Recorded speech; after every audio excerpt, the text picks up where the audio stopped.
ഇന്നത്തെ എൻ്റെ റെസിപ്പി വളരെ പെട്ടെന്ന് തയ്യാറാക്കാൻ പറ്റുന്ന ഒരു 4 മണി പലഹാരമാണ്. ഇതിനായിട്ട് ഞാൻ ഒരു 8 പീസ് ബ്രെഡ് പൊടിച്ചെടുത്തിട്ടുണ്ട്. ഇതിലേക്ക് ഒരു 3/4 ടീസ്പൂണോളം മുളക് പൊടി, ഒരു 1/4 ടീസ്പൂൺ മഞ്ഞൾപ്പൊടി, ഒരു നുള്ള് ഗരം മസാലയും ചേർത്തൊന്ന് മിക്സ് ചെയ്തെടുക്കാം.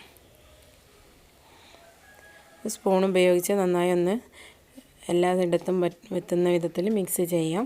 ഇനി ഇതിലേക്ക് ഞാനൊരു പച്ചമുളക് വട്ടത്തിൽ അരിഞ്ഞത്, ഒരു ചെറിയ സവാള, അതല്ലെങ്കിൽ ഒരു വലിയ സവാളേൻ്റെ ഒരു 1/4 ഭാഗമൊക്കെ ചേർത്താൽ മതി, പൊടിയായി അരിഞ്ഞത് ചേർക്കുക.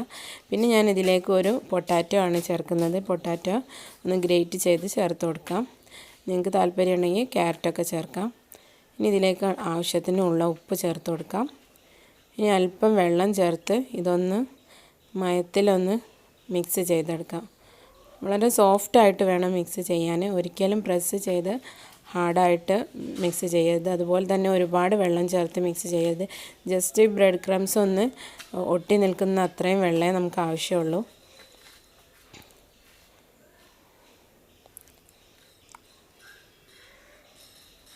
നമ്മളൊന്ന് ഇതിനെ ഒന്ന് ഉരുട്ടിയെടുത്താൽ ഉരുളയായിട്ട് വരുന്ന ആ ഒരു പരുവത്തിൽ ആയാൽ മതി.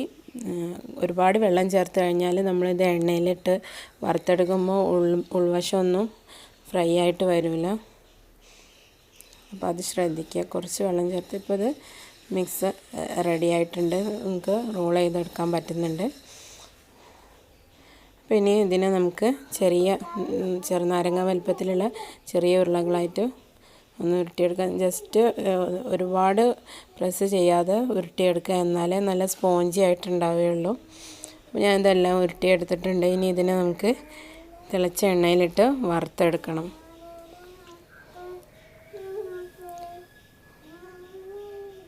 അതിനായിട്ട് ഞാൻ ഒരു എഗ്ഗ് എടുത്തിട്ടുണ്ട്.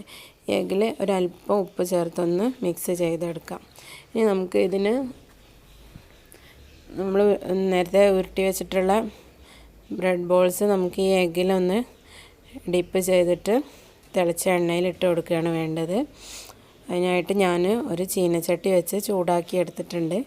ഇനി ഇതിലേക്ക് നമുക്കിതിനെ ഡീപ്പ് ഫ്രൈ ചെയ്യുകയാണ് വേണ്ടത്. ഡീപ്പ് ഫ്രൈ ചെയ്യാനായിട്ടുള്ള ഓയിൽ നിങ്ങൾ എന്ത് ഓയിലാണോ ഉപയോഗിക്കുന്നത് അത് ഒഴിച്ച് കൊടുക്കാം.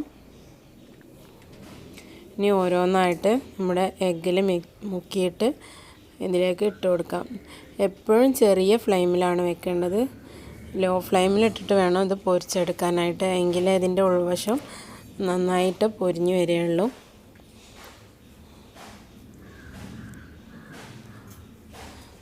ഹൈ ഫ്ലെയിമിലിട്ട് കഴിഞ്ഞാൽ ഇതിൻ്റെ മുകൾ ഭാഗം മാത്രം ഫ്രൈ ആയിട്ട് വരും, ഉൾവശം വെന്തിട്ട് വരില്ല. അപ്പോൾ അത് ശ്രദ്ധിക്കുക.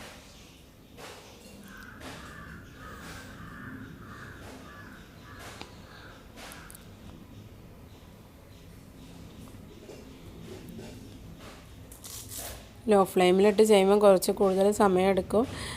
എന്നാലേ അത് നമ്മളെ ആ സ്പോഞ്ചി ആയിട്ടുള്ള ബ്രെഡ് പോലെ തന്നെ, ബണ്ണും ബ്രെഡും ഒക്കെ എങ്ങനെ ഇരിക്കുന്നു അതുപോലെ തന്നെ നമുക്കത് ഫ്രൈ ചെയ്തെടുക്കാൻ പറ്റുകയുള്ളൂ.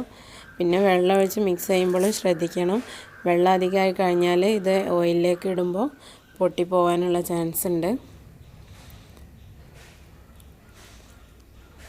നന്നായി ഗോൾഡൻ ബ്രൗൺ ആകുന്നത് വരെ ഫ്രൈ ചെയ്യാം.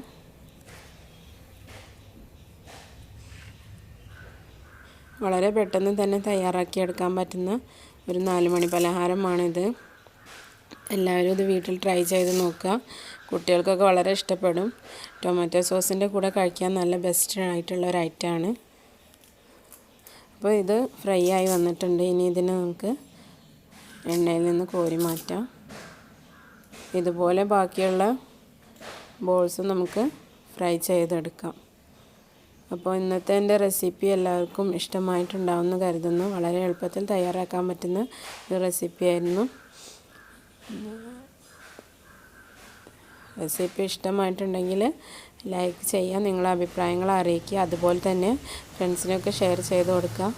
ആദ്യമായിട്ടാണ് എൻ്റെ ചാനൽ കാണുന്നതെങ്കിൽ സബ്സ്ക്രൈബ് ചെയ്യാം. ഇതുപോലെയുള്ള മറ്റൊരു എളുപ്പത്തിലുള്ള വിഭവമായിട്ട് മറ്റൊരു എപ്പിസോഡിൽ കാണാം.